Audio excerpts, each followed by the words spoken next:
హా వర్ష, బిజినెస్ అంతా ఎలా జరుగుతుంది?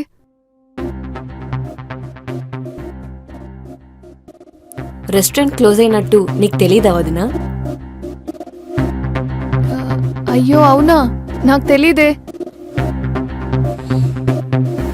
ఇప్పుడు ఎందుకమ్మా వాటి గురించి? అవసరమా? నేనేమన్నా ఇప్పుడు?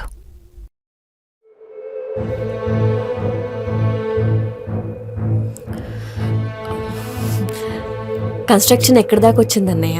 టైల్స్ వేస్తున్నాం రా. ఇంకో 6 monthsలో వర్క్ అంతా అయిపోతుంది. తిన్న తర్వాత రా వెళ్దాం.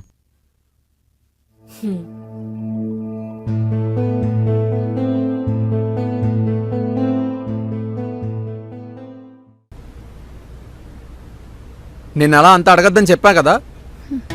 నాకు తెలీదన్నట్టే అడిగా, నేనేం వెటకారంగా అడగలేదే. నీకేం తెలియదంటే నమ్ముతుందనుకుంటున్నావా? తనేమైనా అనుకోని, నేనైతే నార్మల్గానే అడిగా. ఈసారైనా తనతో ఏ గొడవ పడకుండా ఉండు. నాకేం అవసరం తనతో గొడవ పడ్డావు?